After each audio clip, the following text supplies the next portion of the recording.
Hate him. Yeah, you're not ready to talk yet. No. You're right. Listen, go the F to sleep. I'll record this and pretend to be you. What? It's that, or it's a text countdown. We both know an AI version of you is a terrible idea. Huh. Alright, let's do this.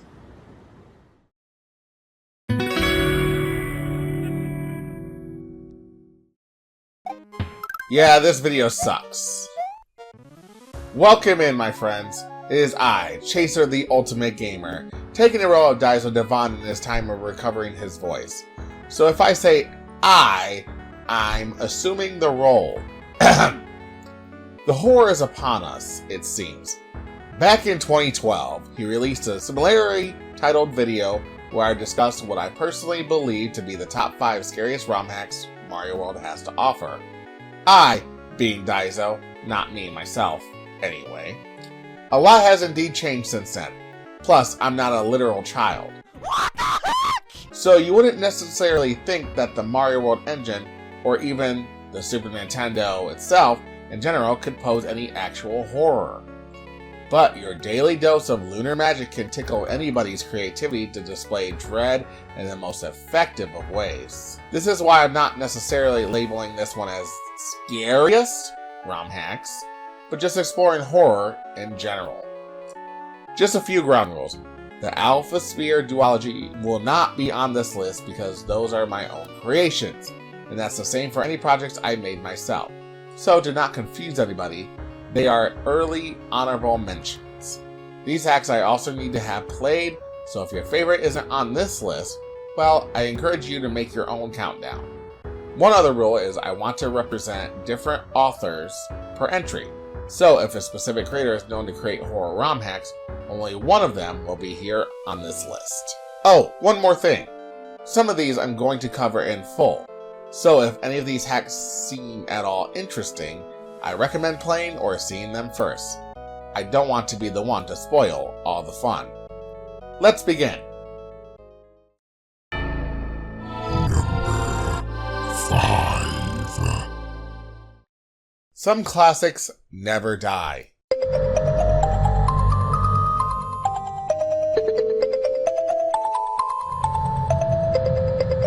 Yep. If the number 1 hack of the original list barely entered the top 5, you're in for a wild ride.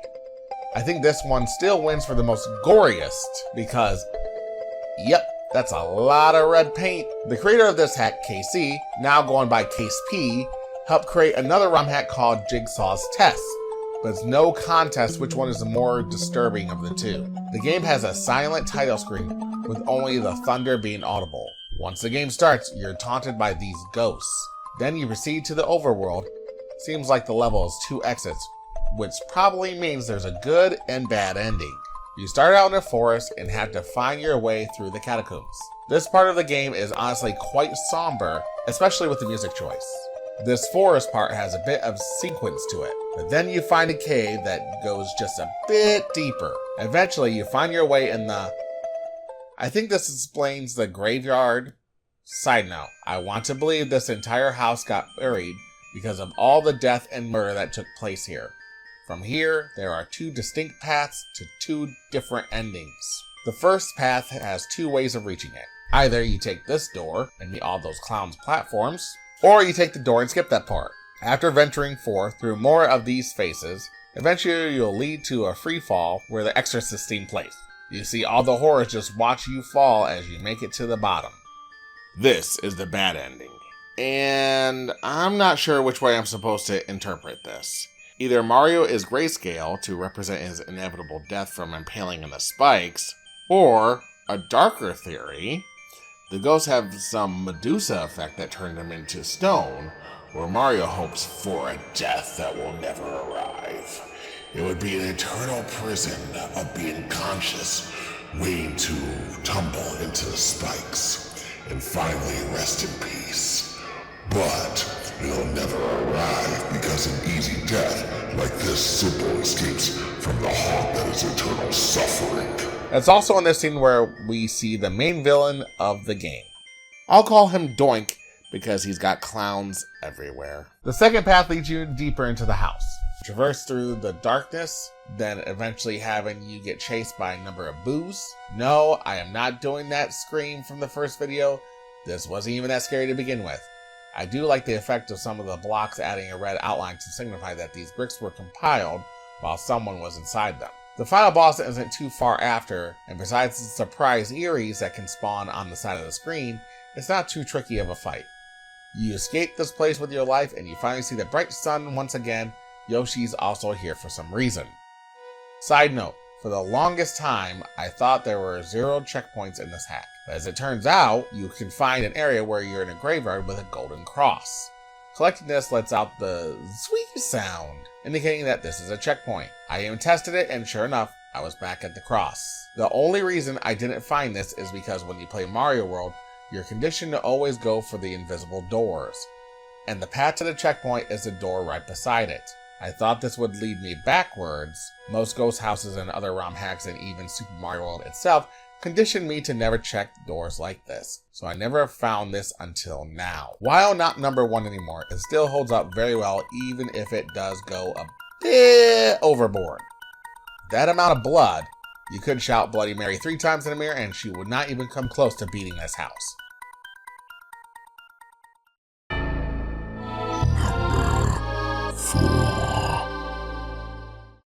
None of the other entries come nearly as bloody as the last game I talked about, but this one's got implications that really drive home why I never want to lose my sight.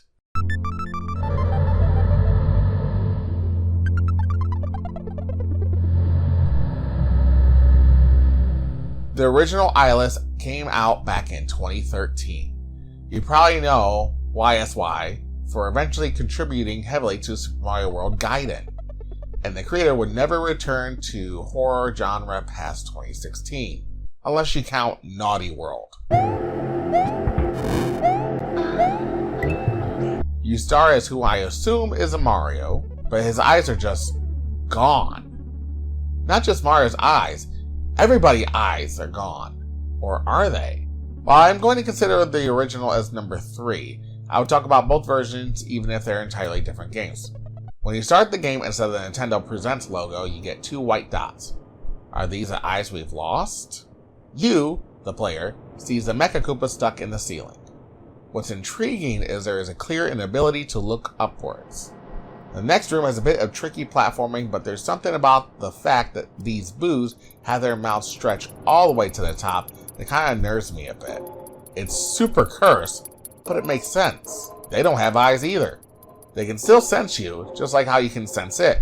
In some way, shape, or form, 2 beings know of each other's presence.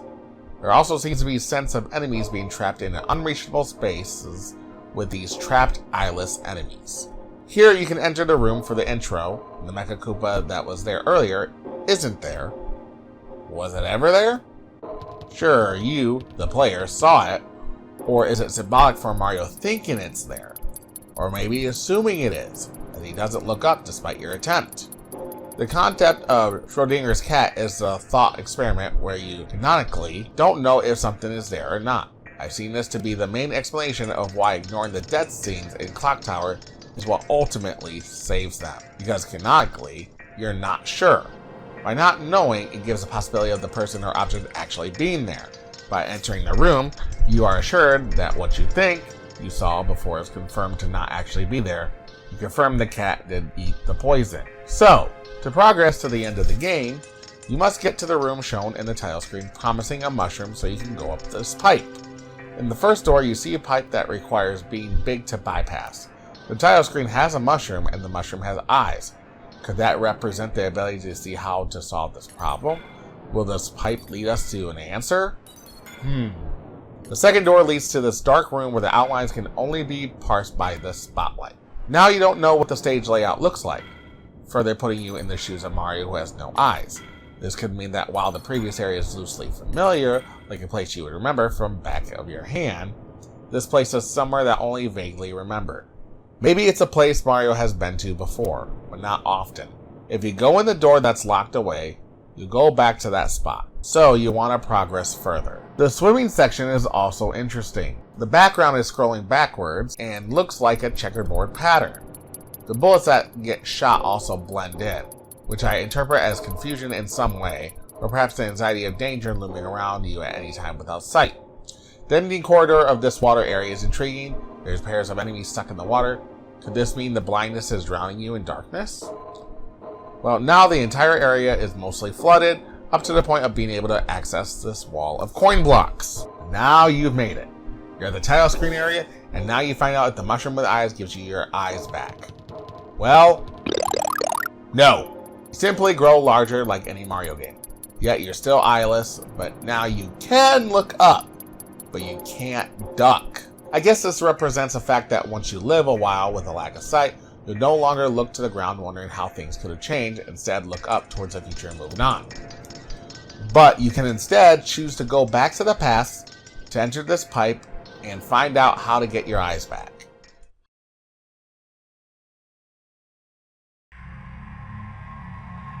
However, despite your efforts, in the end, you've told the truth. You can't do that. Eyes are lost forever. Whatever happened to Mario to lose his sense of sight, there's no going back to reverse the tragedy. So Mario walks into the darkness, and then the game crashes. I guess he couldn't accept the truth. To talk briefly about the director's cut, it's basically the same premise but with better visuals, and the actual game structure is revamped, yet follows the same objective. But something about the original is more subtle. I've talked with the creator of this game at the time, and the reason director's cut even happened was to get rid of a lot what he called unintended symbolism. He talked about each portion of the game, slowly realizing what he actually made. As someone who created both Alpha Sphere games and seen some alternate takes of those stories, I believe that's a good thing. I do like the additions of the bubbles, since they were always kind of weird sprites in original Super Mario World, and he changed the line at the end to "eyes cannot be retrieved." I think it is better worded. Either case, whether you go for the original or the director's cut, Eyeless is an old favorite of mine. It's creepy in a different way, and is definitely a more subjective pick in the list.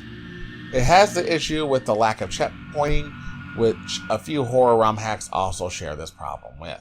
However, I'm not considering that too much. Truth be told, I love to see YSY tackle a horror game in the 2020 decade.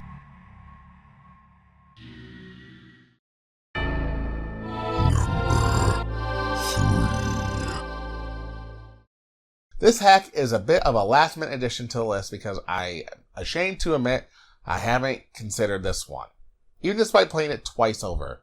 But let the inclusion of this hack forgive me for my sins, unlike the sins of Luigi in this mansion. No, not that one.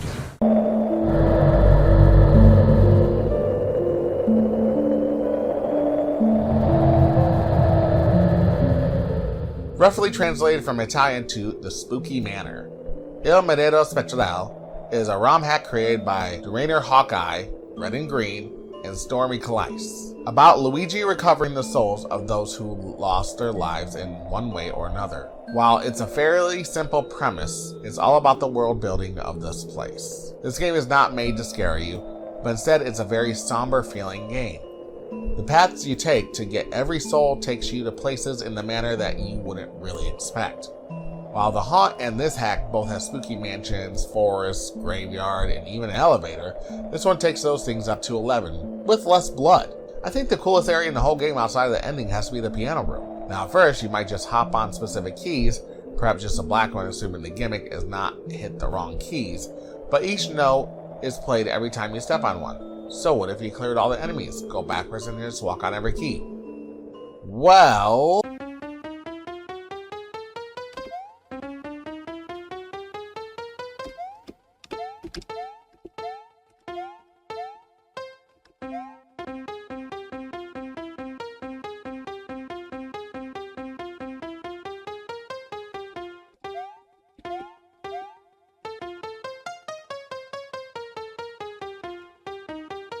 I'm pretty sure this is a real song.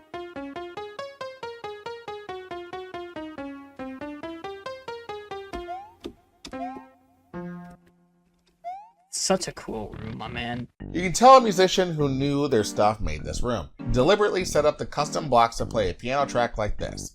It's interesting watching Nitro Rad's video on Luigi's Mansion because he talks about diegetic and non-diegetic music in that game. Diegetic sound is sound that's actually there, like a character playing a piano or something playing off of a radio. Non-diegetic sound, on the other hand, is stuff that's not really there, you know, the score, the soundtrack. The music of Luigi's Mansion takes this brilliant approach that actually combines the two. This room's music is completely diegetic, and this is coming from Super Nintendo, with the player being the one to play the song in the way the designer created. Oh man, speaking of the music, Red and Green did a masterful job with the entire soundtrack of this game. Not just that room, but the whole game has really good compositions that just embodies a fun kind of evil. It just sounds like a ghost house, while not trying to be dissonant. Like I could listen to this for hours. Oh, especially this part.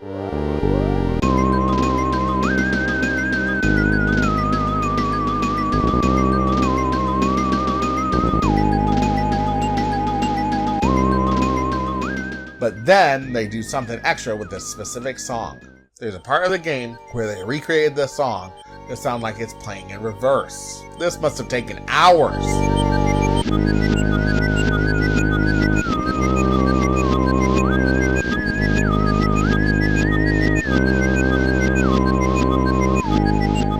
But even the more ambient pieces are very well done. There's a reason I use a forest theme for the main outside portion of Alpha Sphere, just with the owl sounds taken out.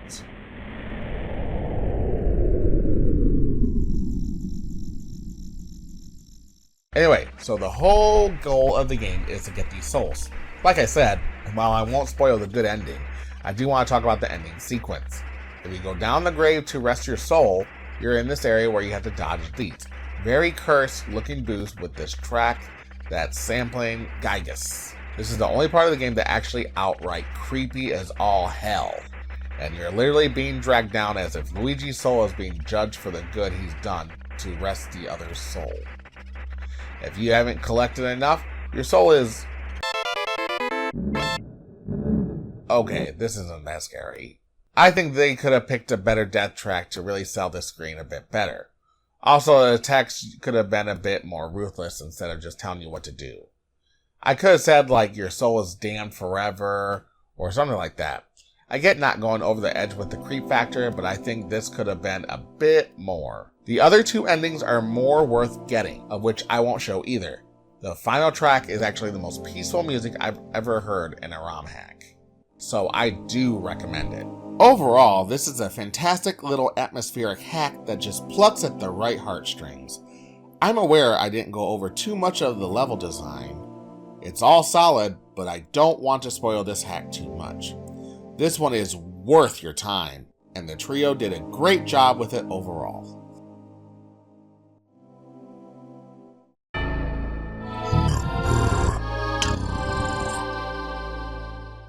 You know, sometimes when you play something for the Halloween season, you're not looking for something that's trying to scare you, but rather just be extremely eerie. It's the need to try something that plays with the vibe, while being self-aware of the cliches it's using to craft its concept. We are an era of remix culture after all, and this would be something that would normally be reserved for parody. Self-awareness isn't always reserved for trying to make an audience laugh, nor does it have to be obvious. Pretty much most video game creepypastas involve one part of the game that suddenly goes horribly wrong, like I Hate You with Suck and Go Ship, or Sonic.exe with Green Hill Zone. But what if you took another location from a game that's already been gone through? After all, it's another environment to explore and dissect. That's how I imagine the pitch that was made for this ROM hack.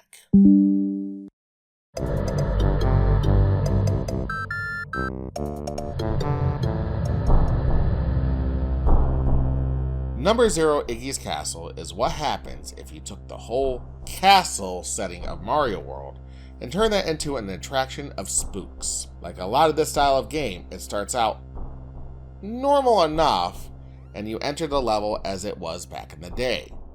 Eventually, the entire level and music starts to go wrong, and now everything's all red. The end of the hall is blocked off with a pit, and you explore the basement. This is where the entire game begins. While not as much red paint as the Haunt, this game is not afraid of showing the gore.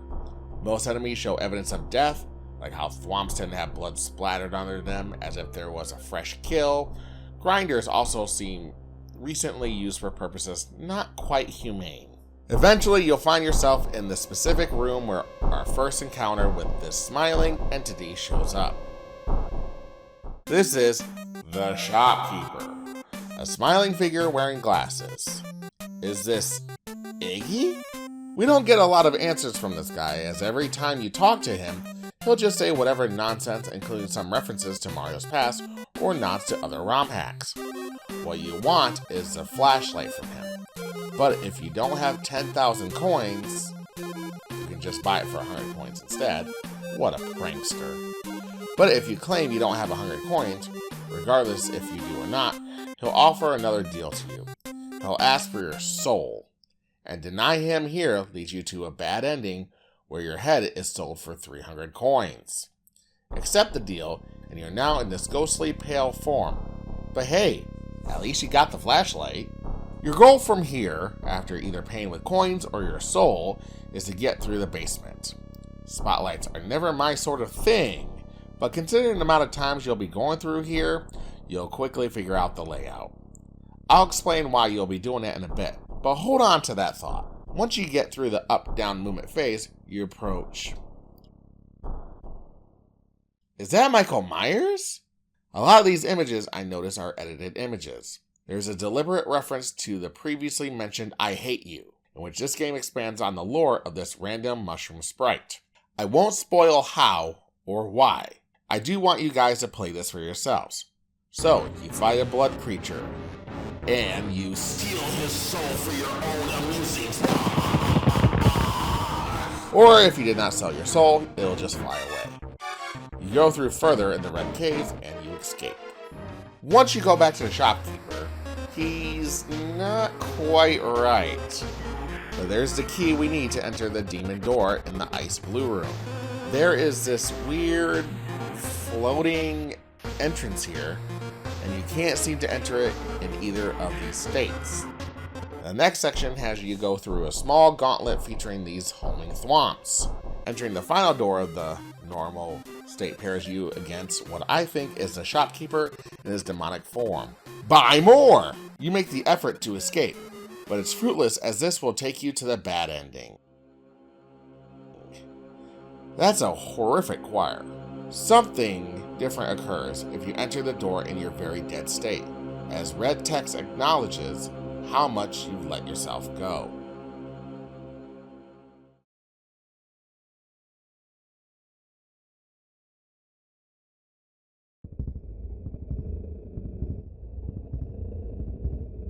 You take Rampage at Toad Town and slaughter everybody on sight. It's then you take control of the last remaining Toad. Seeing the aftermath of Mario's actions, entering houses even shows you just how grotesque all these scenes play out. But then you make it to the top house. You go in, and you see the smile at the end of the room. It's me,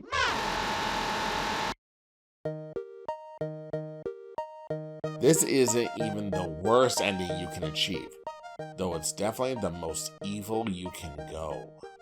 I'm not going to iterate on every ending or scenario, though I will say, this is the horror ROM hack with the most endings to it, starting from 5, and now there are 13. Most of them require going through the place with the spotlight, so while it gets a bit tedious, you'll quickly get used to it. Some of these routes are completely insane too, like the Sisters ending where you try to find 3 pages of a song. There's also a lot of unique boss fights, which I'll only show the basic one against the face, but all of them are well done. And yet, even with the cartoonish amount of blood in display, there are scenes that can be quite haunting. This specific room, combined with the same choir from one of the endings, is a good example. It's also extremely admirable that unlike Game.pps or Haunted House, there is a lack of jump scares in this entire game. The eeriness comes mostly from sound design, and it's fun trying to think about the world building of the game. Did Iggy really build his castle in Super Mario World, or did he simply lay claim to one that has a very cultist history which eventually awakened something truly evil that took over his body. Alright, put down all your theory crafting down in the comments section. Overall, I just think this hack is extremely neat and well constructed. The hack isn't self-aware in the meta sense like a lot of indie titles. It's more of an homage to a lot of horror hacks and creepypastas of old. I just think it's fun to explore and discover new things when looking for all those endings. I've heard a few people say the hack tries too hard to be scary, which, knowing the context of the other two hacks, I have to disagree. I think this one struck a better balance. In a weird way, it's not trying to scare you, but it does want to make you panic. Weird comparison, but it's the difference between the original Evil Dead and its sequels. Checkpointing is also extremely generous to the point of being abusable for grinding coins, but I take that over having to redo the entire game just because you died. But there's one more hack that take the element of horror to an unmatched level. Honourable Mentions. Alright, here's some honorable mentions. Jigsaw's Test is a horror hack that crosses over the universes of Saw and Mario at once. It's an interesting hack I talked about in the original list, but it hasn't held up and it's never been finished. Another KC classic regardless.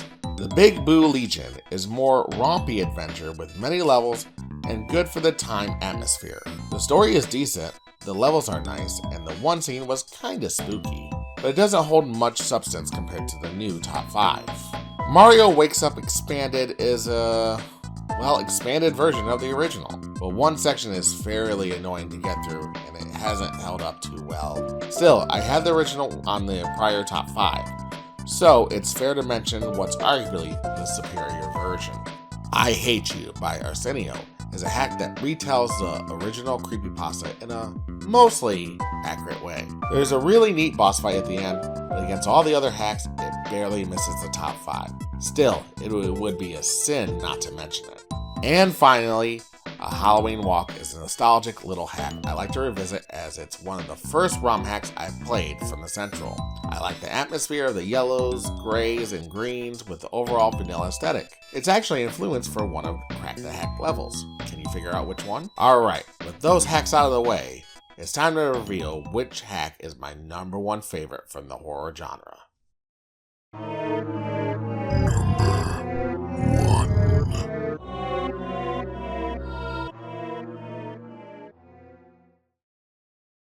There is a number of horror media all around. When I started this video, I did say that a daily dose of lunar magic can spark creativity to display dread in the most effective of ways. To this day, this one to me is the only one I consider to be legitimately scary. I didn't think the creator of Chocolate Rise would create the most terrifying ROM hack I've ever played. As I've said in the beginning of this video, one wouldn't expect the Super Nintendo Entertainment System to provide any genuine horror, especially a ROM hack of Super Mario World. But there are a lot of creative individuals in the community. Lunar Magic helped pave a way for people to express their talents in the medium, like what RPG Maker did for the RPG horror scene. I made mention of Mario earlier, and as I said earlier, I wasn't a huge fan of it back when it was popular, but what if 3 individuals looked at the Mario creepypasta, as well as every other ROM hack mentioned in this list and said,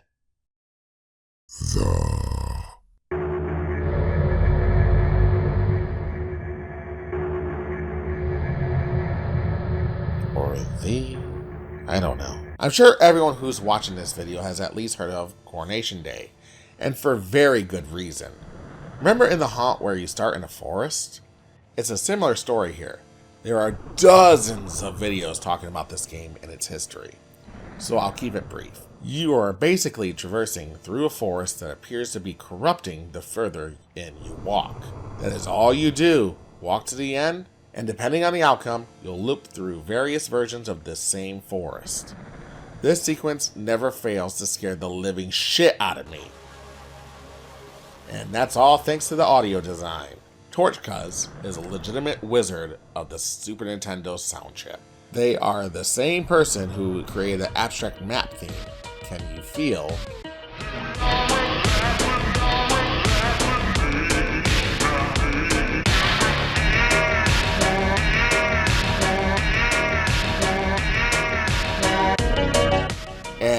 most jamming piece of music featured in a ROM hack.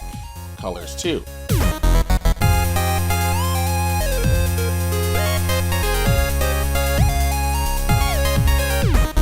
Without his work being in proper display in this, I don't think Coronation Day would be one of the most popular horror ROM hacks of all time. It's that good. He created a working spectrogram on the Super Nintendo. Alright, so before I let that claim slide, I kinda wanted to check this out for myself. Does this actually work? Oh my god. This is straight up from the SPC.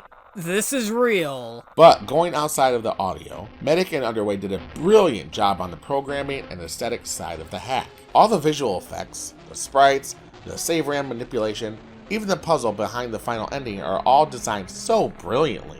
The glitchy aesthetic has been done to death at this point, even in actual indie games, but it works here because it's only like this in a handful of areas. Some routes straight up look beautiful with the faded palette work, with no glitchy look in sight, which further cements the usage of it as something that's horribly wrong. However, that corrupted look isn't even the most unsettling part of the game.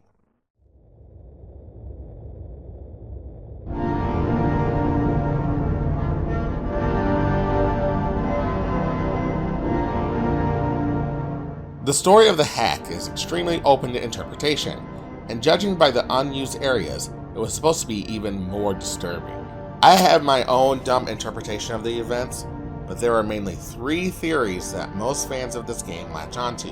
KTB covers these takes in more detail. My own, and probably contradictory theory, is that Mario and Peach go to live in this forest. Mario dies while building their home, and Peach isn't distraught. This isn't the end of Mario, clearly. But how did he come back? Peach, through either alchemy or machinery or even summoning, brings in a copy of Mario into this world. This Mario is not the same, and she doesn't take this to heart very well, as she takes her own life shortly after. The forest, or even the devil, did not take her acts of bringing those back to life well, so her body became possessed. This Mario soon also dies, depending on if you think the scene is canon or not. In terms of how he appeared, Mario comes back again? Each time Mario dies, he soon becomes a crueler version of himself, eventually realizing who's really in control of the forest. Throughout the seasons, this Mario digs through the various secrets. He eventually kills everything in the forest, including the new demonic Peach. Judging by the river of blood during one of the endings, soon Mario burns the forest, declaring himself the true king. Peach was the queen after all.